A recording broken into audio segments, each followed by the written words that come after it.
Hello to all of my amazing teacher friends out there. It is Monica Genta and we are back at it this week with another super exciting episode of the Teacher Vlog.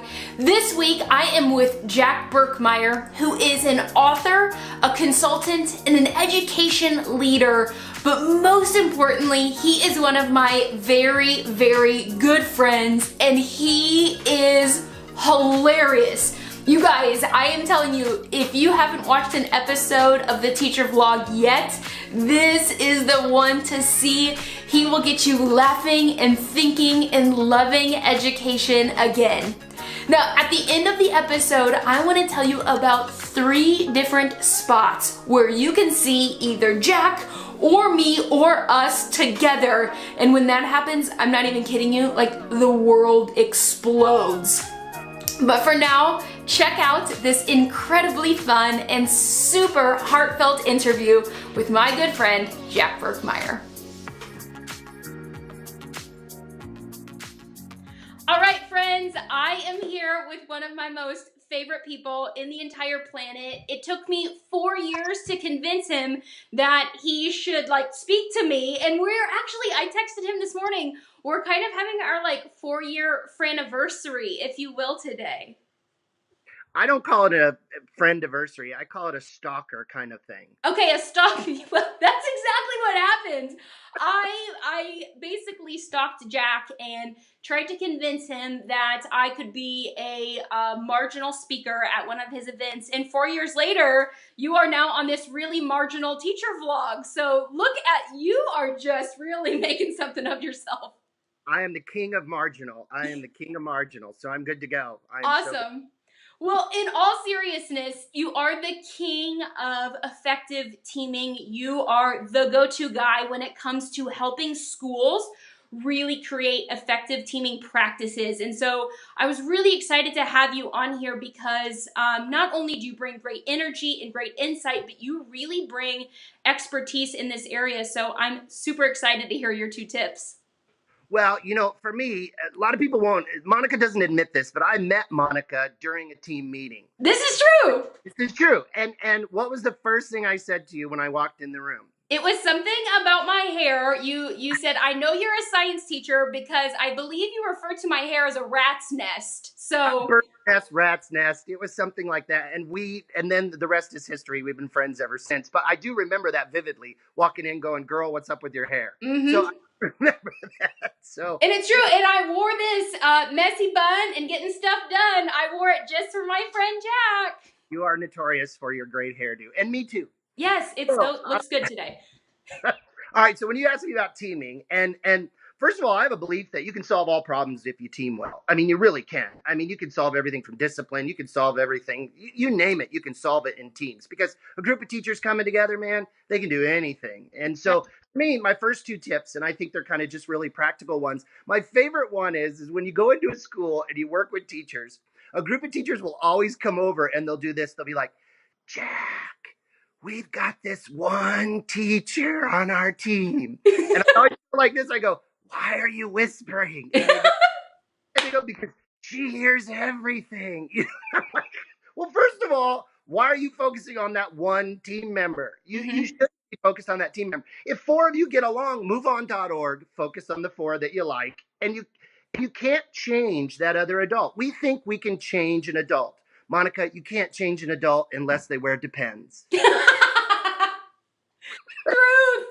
And then it's awkward for both of you. So yes. I keep telling people, quit focusing on that one teacher because you're not going to change them. The only thing you can do is influence them with good practice. Once you influence them with good practice, maybe they'll follow you along. So that's my first tip. Stop focusing on the one. Yes. The second for me is that I get so frustrated when I was on a team that we would talk about the same kid over and over and over again. And I think you and I share the same belief. We're spending 95% of our time on 5% of our student population. Yeah. Meanwhile, there's tons of kids that get little or no interaction, little or no comments from us. So what I tell everybody is every kid gets 3 free vents.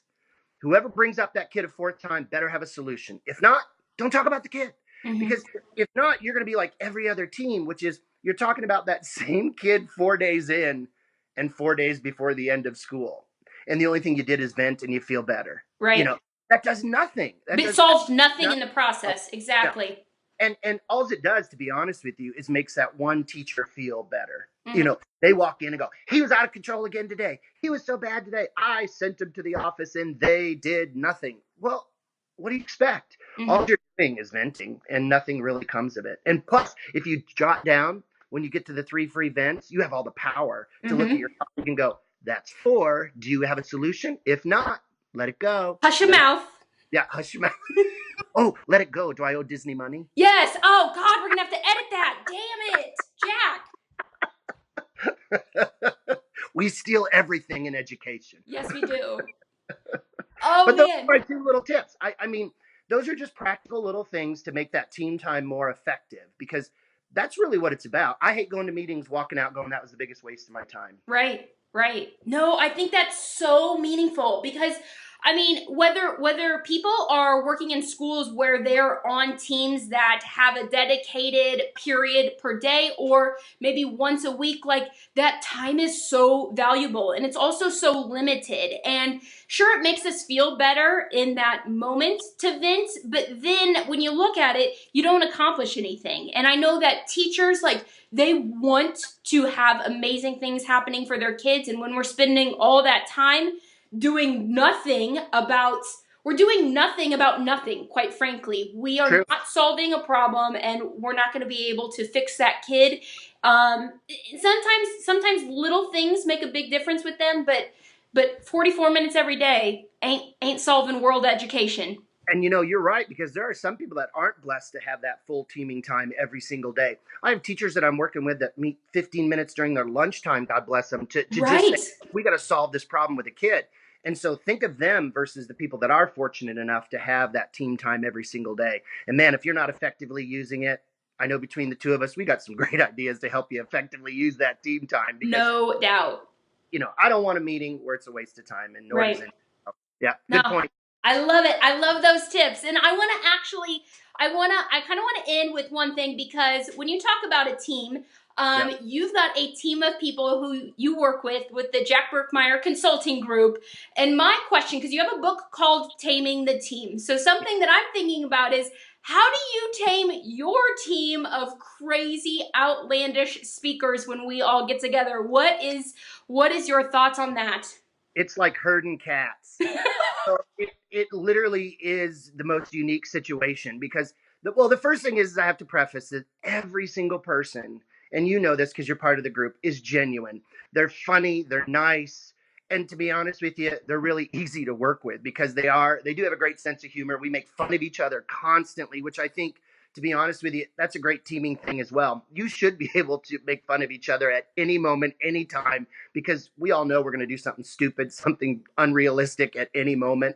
And we have a rule that we only make Debbie Silver cry twice in a 24-hour period. Do you know what? And the sad part is she's not very sensitive. So it really is effort to really make her cry. I like getting her lost. That's more of my favorite too, as opposed to making her cry. I just set her somewhere and she'll talk to anybody, man. She'll talk to anybody.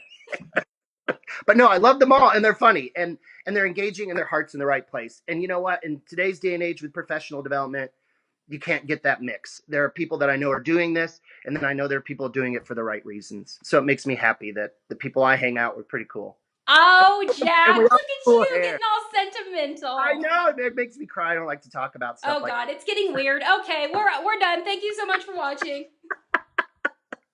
No, but in all seriousness, you're so sensitive.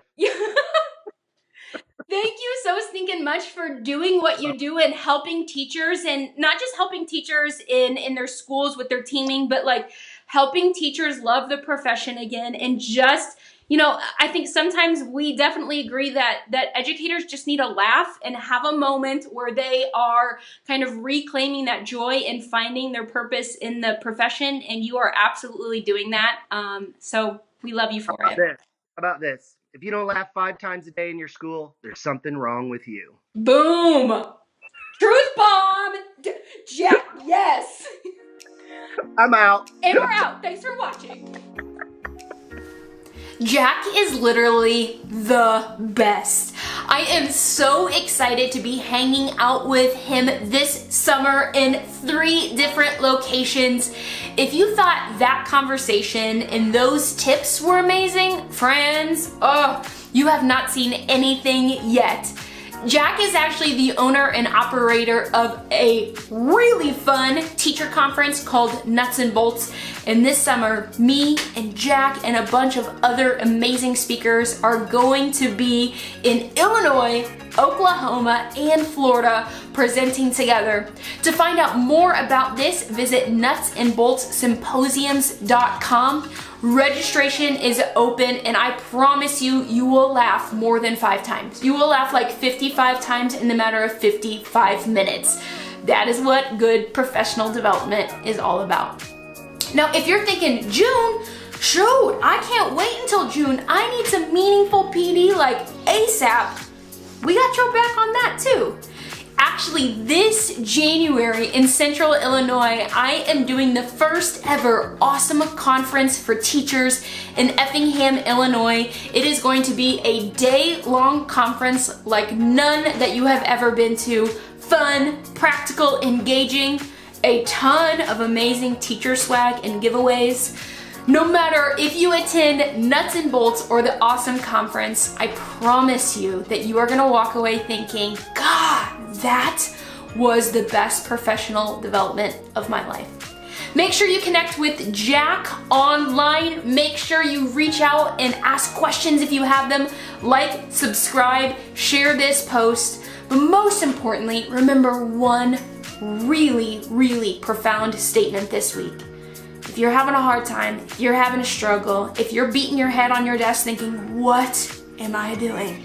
Just remember, hey, you got this.